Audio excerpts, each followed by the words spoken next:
The second tier of finals will be for the plate, and here are the semi-finalists for the first of the two. France will play Tonga, and we look at the head-to-head of these two nations, regulars on the tour, but they don't play each other very often. Tonga has the slight lead 6-5 over France, and they met in Adelaide way back just over a year ago when France were the winners 21-17 on that occasion. But I guess Tony Johnson's joined me in the commentary box. Tony, I guess there's an element of the disappointment of these guys having overnight thought they had a chance to win at the Cup. Well, the Tongans had such a great day yesterday, Keith, coming through, topping the pool. That would have really thrilled them, and it all came to a rather grinding halt against England. England too good for them this morning. Likewise, the French, who are a much better side these days in sevens rugby. They had a pretty good day yesterday, coming through second in their pool. And they were also well beaten by New Zealand. So they've got to get that out of their system now, because there's still something big to play for here. Okay, Jack Ram proudly leading out the Tongan team here. Part Indian prop forward for Tonga. And there's the French starting lineup. Mathieu Atsabes is one of the players who's still playing club rugby. A big, hard-running player. He says his favourite player is Terry Buruahua, who's also in the team, possibly because, well, he gives them the ball a lot and gets a few tries. But there's the Tongan team. They've had a very good first day, as Tony Johnson has told you. There's their starting lineup. Look for Jack Ram to lead from the front. Vaya Poteke has had a very good tournament so far, but their local player, they're all boys from the Friendly Islands, except for Thomas Palu, who's a Wellington player. A club player. The referee is the son of Paddy O'Brien and Matthew O'Brien from Gold Coast in Australia, formerly New Zealand, of course, and France in the blue kick-off against Tonga in the red. Rather surprised at the lineup for France in this game. They've gone in without Terry Buruahua and Paul Albaladejo, their two regular playmakers. I'd have to assume, Tony, that they might be injured, because they are the two guys that they base the whole game around. Touch. So, what do you reckon? Engage. Well, maybe just trying to shake it up a little. Jean-Baptiste Belanger, and now to Thibaut Zambali. There's Atsabes. Zambali again. Nice work here with Renaud Delmas. This is a nice shape to these attacks from France. Interesting to see Zambali a couple of tournaments ago. We were somewhere in the world, I think it was in Dubai, when he asked the statisticians to please don't forget I scored a try in South Africa last year. You haven't given me a try on the statistics that are posted after every tournament. So they added one on, checked the records, of course. He did score, but it just shows that these guys are keen to keep the regular tallies of what they've achieved. This is Zambali himself. And now we've got big Mazoué. Jean-Baptiste Mazoué, look at that. He's carrying it in one hand, no problems at all. Got his big mitts around it. A bit like Walter Sponghero down there in the deep south of France. You remember him, Tony? I do. And he had a brother, Claude, as well, who was almost as big. Huge hands these guys had. And the very fearsome forward pack that they had, complemented by Benoit Doga, another great player. But we're showing our age, I think, here, Keith. Yes, that we used to say Swanguera had bigger hands than Colin Meads. And Colin Meads used to say Benoit Doga had such a big nose, he was the only man who could smoke a cigarette when he's taking a shower. They've got all this mush up top, Tony, that it comes out at the strangest of time. Hello to Sir Colin, who's no doubt watching up in the north, in Tikawiti, or maybe over at the at the Mount. Yep, at Papamoa. Colourful rugby nation. And look at this from Ram. Takes the big man Mazoué, Jean-Baptiste Mazoué, to bring him down.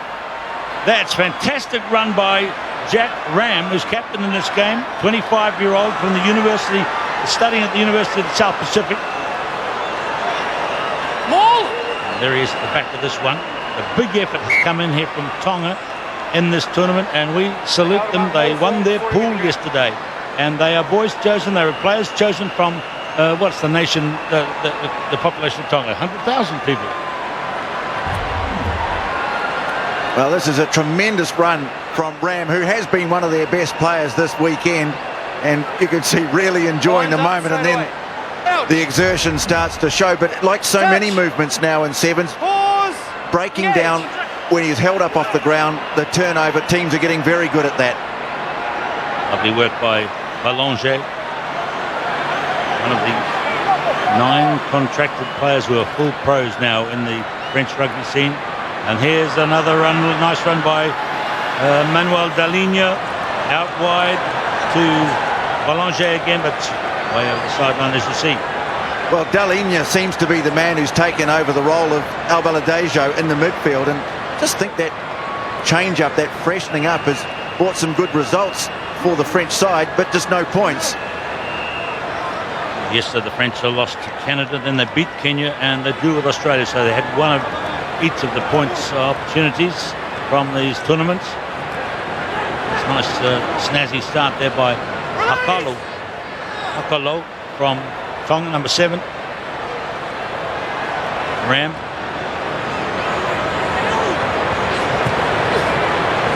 Conditions improving all the time here, Keith. We're seeing the error rates dropping as the sky's slowly clearing here in Wellington, which augurs well for the rest of the day's competition. And human nature being what it is, Tony, as the weather improves, everybody turns up in the crowds. It's a much bigger attendance here at the stadium, as Tonga showing us a lot of spirit. It's kicked ahead by Talakai. Back goes the Renault Del Mars, and it just passes over the try line and into the in-goal area.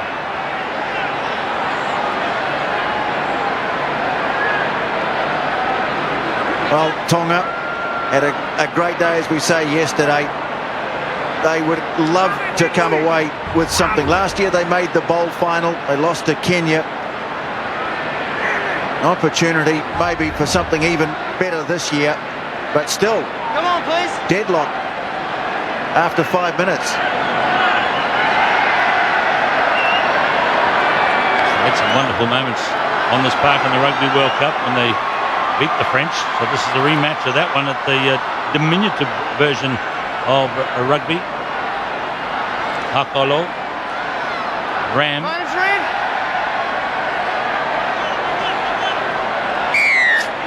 You know, it'd be nice if from the Tongan point of view, they got the double. 15's game at the most recent meeting and in the 7th version. Goal line, please. Yes, Goal on line. that occasion they were playing a reasonably disinterested French side. It has to be said, a bit more purpose about the French today in this particular contest. Nicely picked up by Jean-Baptiste Belanger. Release.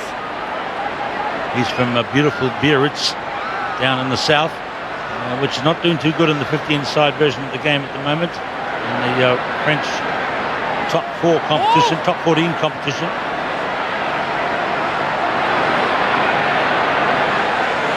It's a 0-0 game as Tonga You must be on your feet. wasn't allowed to be freed by Mazue. And here comes big Vaya Poteki, who's been one of their most trustful players here in the last 48 hours. Ram swinging it out now to Viliame Hakalo, and he's going to score a try. Hakalo. There's big Sateki Tuipulotu. Remember him when he was the fullback for the Tongan team in the 95 and 99 World Cups. Terrific, big, strong fullback. And he's the new coach. And he's really got this team ticking over. Yeah, nice move, nice try in the dying seconds of the first half. And again, really the impetus coming as it has throughout much of this tournament from Vaya Poteki, quickly taking the drop. He's added the extra points, and Hakalo finishing it off nicely. So Tonga to take the lead at halftime. 24-year-old, just his 3rd tournament, and in he goes. Great delight on the bench. This is the team that's really on the upswing at the moment, Tonga. And there's the coach going out. Half-time score here is 7-0 to Tonga. Well, just before the break, France having finally Oh, look for these things. made a cup final appearance again on this current circuit. They're a lot better, Thank you. France, than they've been in recent years. I just think this whole idea of rugby being in the Olympics through 7s, I think has seen a lot more emphasis, and we're going to see a lot more of it in the coming years. Getting really serious about it now in some countries. Well, the French, and there's Vincent Red Johnny has a captain. bit to say at the referee at the half-time break. Yeah. Yes, the Blue. French take it much more seriously now with these contracted players. In fact, the French have only used, when you think the squads of 12 come to each tournament so far, in 4 tournaments only used 14 players. So that's such a change from the past when they used to turn up with 6 or Two here, 7 there's two changes here. from tournament after Play the line tournament. out. Here's the mark. The Tongans, of course, have in the Good last game, please. 18 months or so have been completely refunded. I mean, funded again by the International Rugby Board. People say, where does all that money go? Well, they've gone in and sorted out the finances of the Tongan rugby setup. And here's the sevens version of the team, which did pretty well at Rugby World Cup 15s. But you can see the advantages they present in the terms of physical stature. The big athletic players, very strong and aggressive and keen, just like the man who scored the try, Hakolo is. And chasing through hard here is Daniel Kilionic, number 12 coming off the bench. In fact, there's 2 number 12s out there tussling for the ball. Acebes Be careful. for France. Well, the French tried to take a quick throw here, but they've been made to come back. It's actually going to be Tongan ball. Ball, please. The guy going right out to the top right there, number 12 for Tonga, Daniel Kilioni. He says his favourite player is receiver? William Ryder. And what a treat it was to see him those years playing in the Sevens tour, Tony. Yeah, controversial character, though. He's one of those players who just seemed to be in and out of trouble, which is a shame because he was such a gifted rugby player. Here comes Poteki again. Tonga in the lead 7-0 against France. And there go France again, holding him up. It's a real skill in sevens rugby now, Blue 6 and 3. holding the ball carrier ready? up and winning the turnover. 6 and 3. Fantastic 48 hours for Tonga. They're in the lead here. They may or may not win it here, but they've already drawn with Wales, beat Fiji, beat Argentina, won their pool, scored a try against England, although they lost, and leading France Time here. off. It's playing for the Come on. tournament of their lives here. Well, like the Rugby World 7 Cup, it just takes one upset, 6. turns the whole tournament 6 on red. its head. It happened in the World Cup when Australia got beaten by Ireland, go on the other side of the draw, and who was the team that missed out as a consequence? South Africa. Same things happened here this weekend. Fiji beating South Africa after losing to Tonga in the pool play. Pause. Engage. So casting our mind back to the Rugby World Cup on this ground, the 15-side version. Tongans over France that day. Will you see a repeat here as the clock ticks down, 4.5 to play? The French want this. They'd like to get through to that plate final playoff for some bigger points on the tour, but look at the pressure coming in. Ram has got it. There's the try line. Look at the strength of the guy. Tough call for the referee to see if that's gone down. I think it has. Fair try is called.